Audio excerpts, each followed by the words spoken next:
Hang on to your seat, baby, because this one's a screamer.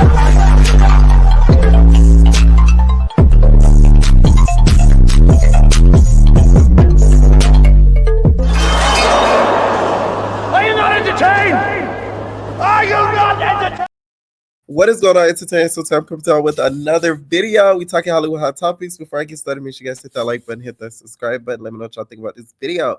Okay, first I wanted to get into, you guys, is Kenya reacting to the episode that did drop of the recent Real Housewives of Atlanta. You guys have all seen the incident when it comes to her and Brit and the poster board of it all. Okay, she's very crafty, girls. Now Kenya posted this picture. I felt this was a little inappropriate. The reason why is because we all know the duct tape over the mouth means certain things in regards to children. Don't do that, Kenya.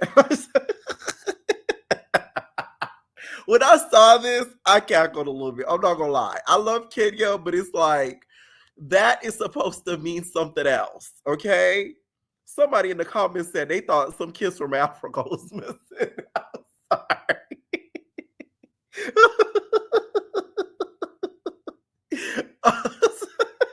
Listen, the tariffs is going up 104%. If y'all don't come here to laugh, I don't know what y'all came to do.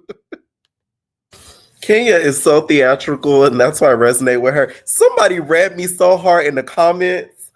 I gotta read what they said about my recap on Kenya, because I found this to be very interesting. Okay, so you are, ma'am, are gonna be featured in an Ever Entertainment video. You're me. She said, you are definitely like Bravo's Up and Adam. Seems most millennials have a bias for anyone who brings drama, no matter what lines they cross, until the collective or someone else like they says they've gone too far.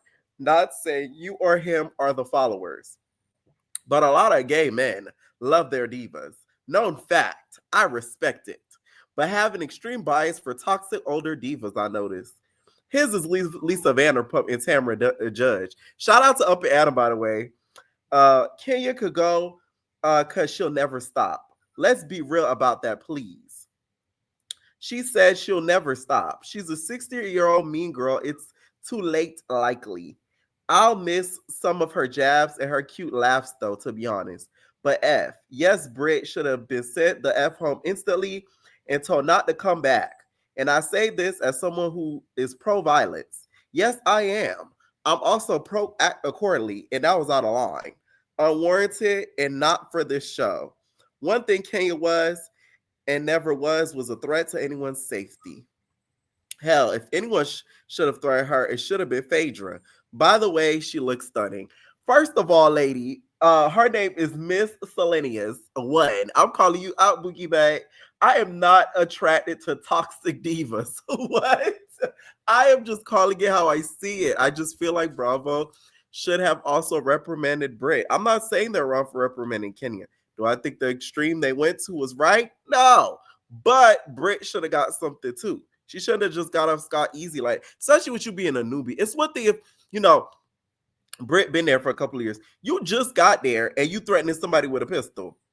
What you think gonna happen in your third, fourth season when your marriage starts to fall apart and you start heading for divorce?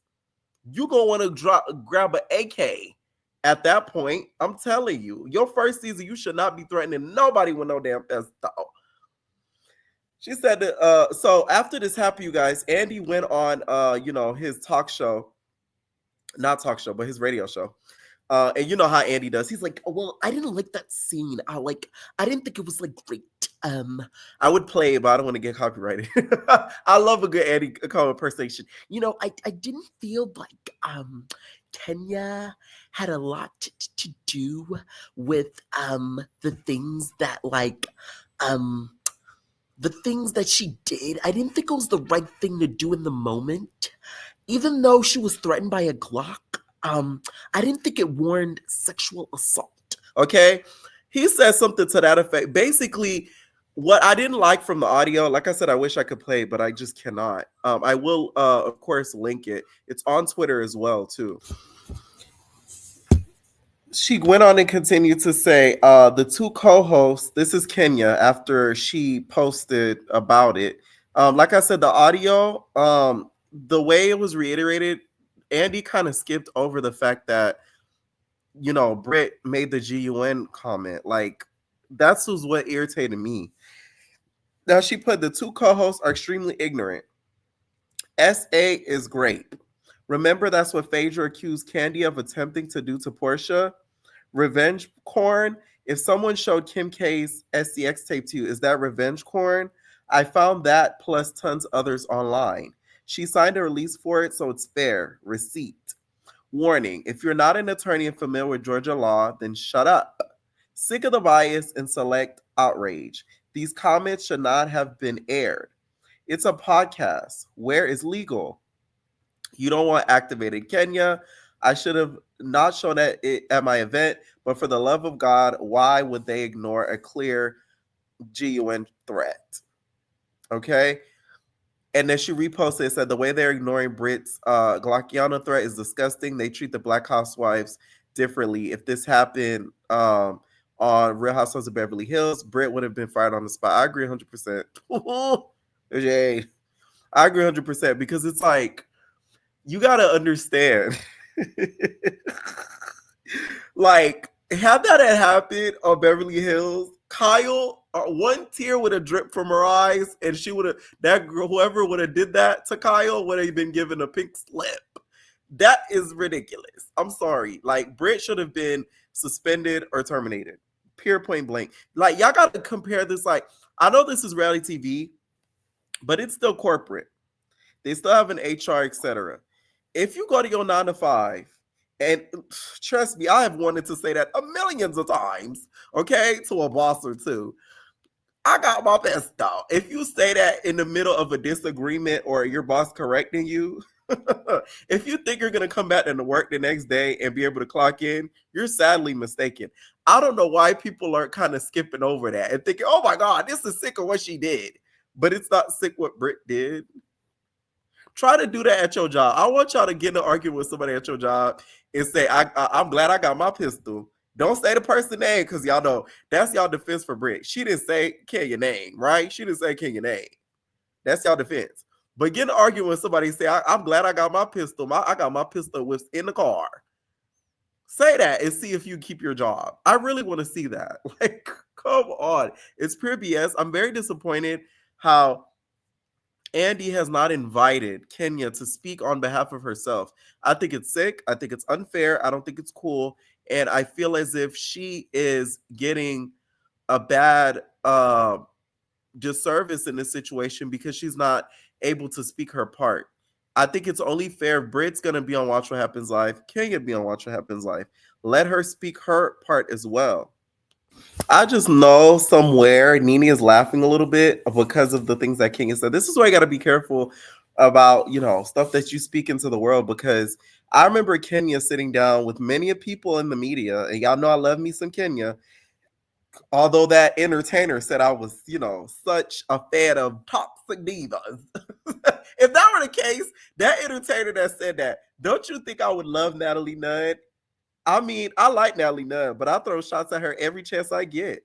So, I don't think that's the case, Mookie Bat, right? Anyways, she sat down with many media people and talked about how she believes Nene being gone is the right thing, and she bit the hand that fed her, and how Bravo she doesn't think has any race issues, like a lot of things that I feel like I know that she wishes she could take back. That's all I'm gonna say.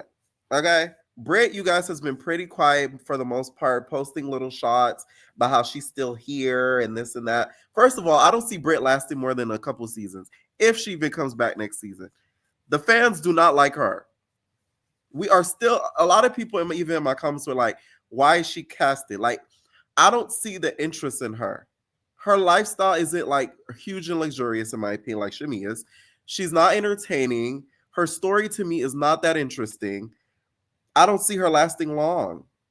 A lot of the girls are not that friendly towards her. So it's like, what's her longevity on this show? Kenya, to me, had more of a longevity on this show than a Brit. Shamia, she's not a fan of Brit. Kelly, she's not a fan of Brit her Bridges. Now, I heard, this is the tea that I heard. This is all alleged, y'all. I heard that Brit talked about Keely Child. during the season, and that's why they end up falling out. So that is gonna be something interesting because I want to see the Brit fans, which I got to say about that. Yeah. Anyways, Angela seems to be on Kenya's side. Who else? Cynthia, she goes where the check goes. She's on Brit's side. Shamia, not Shamia, Portia on Brit's side. So that's 2, 3. Phaedra, I don't even think she even knows Brit like that. So she doesn't have a dog in this fight. She's not even an official housewife. She's a friend. So there's that. Okay? Let me know what you guys think down below about what Andy had to say about it. Take a look at the link down in the comments and check out what he had to say. Speaking of not learning your lesson, Ashley, you guys, has still gone on this press tour. I don't know, when did Ashley have time to do this? Like, Ashley is an innovator. Y'all know how New York said, Delicious's mom is an innovator. She is the only human that I know that has plastic hair. But instead, Ashley is an innovator. The reason why is because she's the only human that I know that does not give up and that has also formed her own band. Like, where did you have time to form a band? Do the ba ba ba, do your job. Tap your tent and do your bishop. Ba ba ba, do the and stretch yourself. Like, when did you have time to come up with a band? That is next level creativity. Shout out to Ashley. Now, she did another Roberta Flack Killing Me Softly tribute to make up for the first one. At this point, I'm telling y'all they're going to send her cease and desist.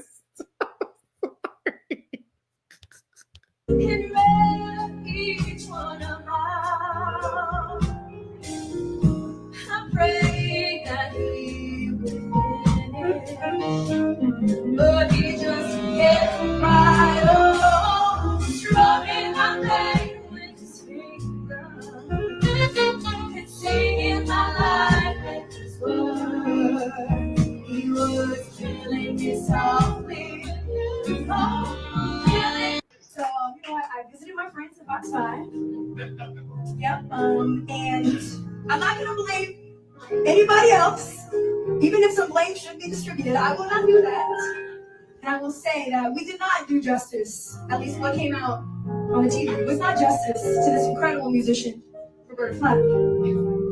Okay? So, I just want to know, like, is her estate okay with this? Is her estate okay with this? Because I just don't see them being okay with this. I see them having a lot of problems with this. Okay? But I hope this is part of Ashley's new storyline. Let me put y'all on game, Bravo. Bring back Candace. Keep Ashley and have their storyline be both of them trying to pursue a music career and then beef over it. Okay? Beef over producers, labels. It'll be something real interesting. Y'all can bring hip hop and R&B to Potomac. That would be a good twist. What y'all think? I'm just saying. As much as we want to key and laugh at Ashley, she could really turn this into like a marketing type of thing. Like, you could have your own situation, like Ashley's karaoke, or open up a karaoke bar. Like, you could really, like, Ashley doesn't understand how she needs to capitalize off of this. I don't think she understands. Like, you need to capitalize off of this quicker than you think, because not everybody's known you for having horrible karaoke voice. I don't know if you need to open up a karaoke bar, start a karaoke game, a karaoke tour, something.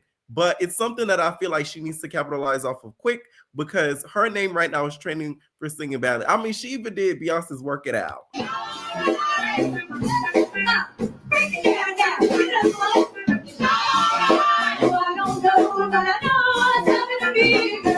I mean, come on. Oh my God. Like, this to me, this it right there. I'm just saying. I know it sounds horrible, but I feel like in this world, you can market anything if it's done properly. That's it. That's all. Now, I wanted to give my thoughts a little bit on the Married to Medicine reunion. That Married to Medicine reunion was something else, okay? I feel as if it had a lot of things that kind of caught my attention. One of it being how Sweet Tea was treated. Sweet Tea, please leave the group extra stage left. The way that Sweet Tea was kicked out of that room by Dr. Jackie, it was so freaking sad. I felt bad for her, and I'm not even a big Sweet Tea fan. She said, I need a minute, go, get out. I said, what? The way she kicked Sweet Tea out like she was a bad kid, I said, oh my God. I felt bad. I'm not gonna lie to you. I felt really, really bad. Okay, Sweet Tea, although you and Simone are good Cookie Crunch girlfriends, this group is not for you. They do not respect you. They do not value your opinion, and they do not think that you are of any worth to them as a collective. I don't think it's of great for you to return because of your marriage, and I don't think it's great to return just because of your mental health. Okay, it was really bad. I was like, damn, I felt embarrassed. I thought somebody put my pants down. And then also another thing I noticed when Quad was talking to Greg, she did say babe. A lot of you guys are like, oh, it's Southern, Southern says babe. I watched Married to Medicine, and I have watched Quad for many years. She does not say babe a lot. That's all I'm gonna say. Do I think she still has feelings for Greg? No. But do I feel like she wants to talk to him to get closure? Yes. I don't think Quad has still gotten the closure that she needs from her and Greg's relationship. I don't care what nobody says. She wants a sorry. That's what it is. Y'all got to think about it on a deeper end. Like, a lot of people think she wants a sorry about what was said that night. No, she wants a sorry for all the things he did to her in their marriage. That's what she wants. She wants, I'm sorry, I was a piece of crap. I was an old abusive man to you. I'm sorry. Okay? My bad. You wasn't all that bad. I'm sorry. That's what she wants. And I think that's what she'll truly move on. That's why she tries to poke and prod at him, because that night where Dr. G said, you do talk a lot. Why don't you shut up? Or something like that, right? She was poking and prodding. Let's not all sit here at like Miss Quad was innocent. She wasn't. She was poking and prodding and was trying to antagonize them in a, I wouldn't say a sarcastic way, but in a way to try to be humorous, but still throw shade at the same time. So she knew what she was doing. And I don't know why people are not peeping that enough, because it was kind of blatantly obvious what she was doing, but people aren't calling her out on that, right? She still, to me, wants to get that sorry from Dr. G, okay? That apology that Heavenly did to Contessa, bullcrap. Heavenly, I don't know who you're fooling, bitch. I'm from Florida like you. I know exactly how a genuine apology sounds from Florida, bitch, and how a one that does not sound genuine at all sounds like. That didn't sound genuine at all. And that's just the facts. It did not sound genuine whatsoever. And I was right about it not being genuine, because she doubled down on it on YouTube about, how she feels as if Dr. Contessa had bad surgery, and how she feels like, she lied about, having the condition she said she had and why she had to get the surgery. Like, it was full of crap. Like, I think Heavenly would know and would admit that she was full of shit. So it's like, it's not a surprise. And to be honest, she should be ashamed of herself, because it's like, you shouldn't say sorry if you don't mean it. I'm a big advocate of that. Like, don't even say sorry. I wouldn't even say sorry. If you're not sorry, don't say sorry. That's my whole thing. Okay. Now, would it be plausible for not Contessa, but T and Quad to be on the same cast next season? No. The same thing that happened last season is going to happen the next season, but it's going to end up being worse. They're going to end up in fisticuffs, because now they know each other's boundaries and they know what gets on each other's nerves. So I don't think it would be smart of Bravo, since y'all, any black cast, ensemble cast, God forbid violence happens. They going to get punished to the utmost. Y'all might not want to cast one or the other. That's all I'm going to say. Okay? Unless y'all go do like Jersey and, give them a little suspension or a week off if they hit each other upside the head. Versus, these girls, they would get fired and probably banned from Bravo. Now, that performance that Dr. G did, crunk up a level, because where the hell and who the hell idea was that for him to do? It was so corny and so cringy. Mind you, after they just argued down about their wives, and then they did that, it was a little uncomfortable. I'm not gonna lie. Very uncomfortable. I'll say that. I feel like Greg is slowly but surely though gonna break up with T. And if she comes back next season, it's gonna be the last of their marriage. I already see it from there because it's the way that you have to watch the show for you to acknowledge the fact that you disrespected your wife, even though she told you that, and even though people were already kind of telling you that in the throughout the course of the show. That in itself speaks volumes. Okay. Let me know what you guys think down below about what Kenny had to say about everything, and then also the Married to Medicine reunion. Leave your comments down below. We're up, babies. No personal thing.